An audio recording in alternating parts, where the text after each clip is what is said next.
welcome to the High-Speed Amplifiers Lab here at Texas Instruments. My name is Dwight Bird, Product Marketing Engineer for Successive Approximation Register Analog to Digital Converters, or SAR ADCs. Hi, and my name is Luke LaPointe, and I'm the Applications Engineer for High-Speed Amplifiers. Perfect. Thank you, Luke. What we want to be discussing with you today is a common problem with really high precision SAR ADCs, right around 16 to 18 bits. You have a fully differential front end. How do you drive that? How do you really get datasheet values out of it? So what we want to do with you today is calculate that correct fully differential amplifier that's needed to drive it, and figure out the R-C low-pass filter values that you need to obtain. So first, what do you need from the ADS datasheet, or the ADC rather, datasheet? For this one, we use the ADS 8321. This is a 16-bit, very precise, high-speed SAR ADC. You need three important parameters: the resolution, the acquisition time, and the sample and holding capacitor value. After you obtain those values from the datasheet, you can put those in the design equations to get your preferred unity gain bandwidth needed from your fully differential amplifier, the maximum output referred to impedance for that amplifier, and finally, your RC low-pass filter values needed to select to drive your SAR ADC. Luke, is that all I need, or do I need anything else? You know, typically this would be all you would need, but if we're talking about really high performance, really high precision ADCs, you do need to consider some extra factors, these being noise and SNR specifically. In an amplifier, the noise is specified as input voltage noise and input current noise in nanovolts per root hertz.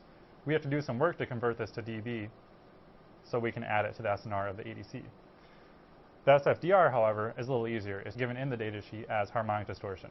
And typically for a fully differential amplifier, the second HD2 is the highest spur that you're going to be dealing with. So once you have that, and of course the filter will also play into account, which we'll look at. So if you have both the SNR and SFDR of the amp and the data converter, you can add them together to get a total system SNR. So typical rule of thumb, because you're using an SFDR linear sum, you'd want your amplifier to be about 15 dB better than your ADC, and you'd want your SNR to be about 10 dB better because it's an RMS sum. So one of the parameters that Dwight specified was the gain bandwidth, the unity gain bandwidth, and the minimum required is 4 megahertz. So when we're talking about low power, fully differential amplifiers, we can go down to, we have the THS 4531, which has a 35 megahertz of bandwidth.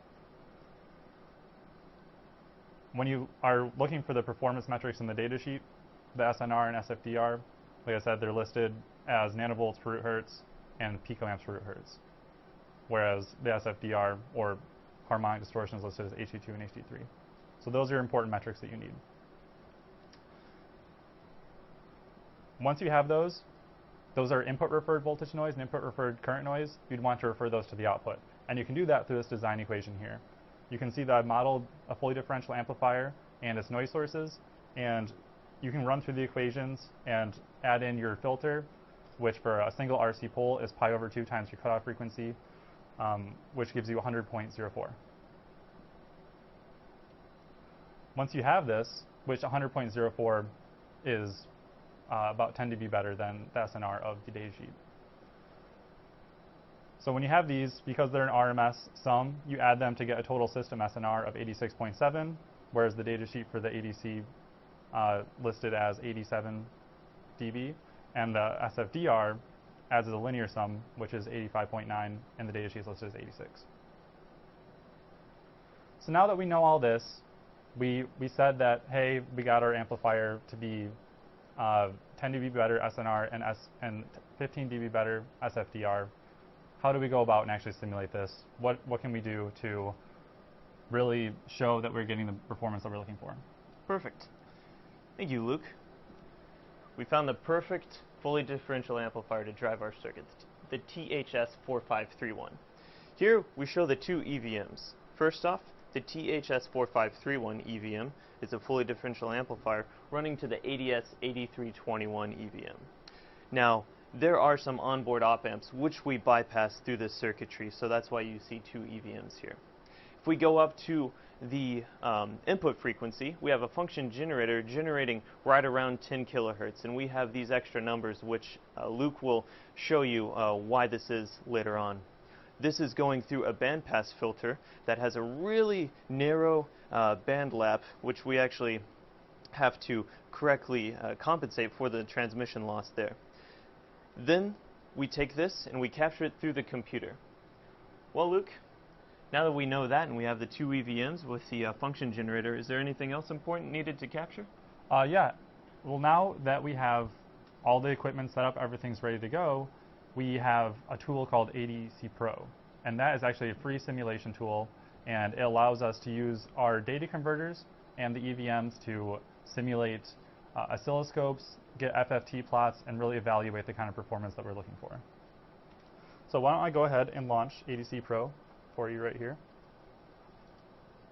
And you can see the interface. We have the ADS 8321 selected.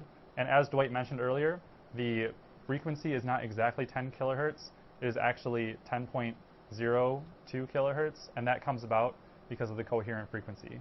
And there's actually a tool in ADC Pro to calculate the coherent frequency that you need. We're sampling at 100 kilohertz. We desire 10 kilohertz at 8,192 samples.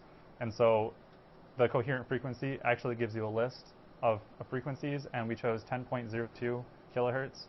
And because of that, and because of our narrow band pass filter, we actually have to compensate for the loss of that filter. And as we've done there, we've supplied the signal with a voltage, and we're measuring here on the oscilloscope. We're measuring the output of both the negative output and the positive output of the fully differential amplifier, and we want to make sure that it is about minus 0.5 dB down from full scale and compensated correctly. And so you can see on the oscilloscope they're centered at 2.5 volts, and they got a 2.5 volt peak-to-peak swing. And this is actually correct. So in the time domain, everything looks good. Let's go back over to the frequency domain and see if we can get the kind of performance we look for. So back into ADC Pro, if we take an acquisition here, we can see that our signal comes up clearly. It's at minus 0.5 dB full scale, which is what we expected. The SNR is 84.67. The THD is minus 98. The signal to noise ratio plus distortion is 84.48, and the signal, the SFDR, is 98.9 dB. Overall, this is the kind of performance that we wanted to get, and the THS4531 has enabled us to drive this ADS 8321 converter. Great. Thank you, Luke. So just to conclude, what we showed you today is with a high precision, fully differential type of signal conditioning that you need, there are some complex circuitry and calculations that you need to do to correctly select the right values. After you get them, can you really expect datasheet values? The answer is yes, you can. From here at Texas Instruments, thank you very much for watching and have a great day.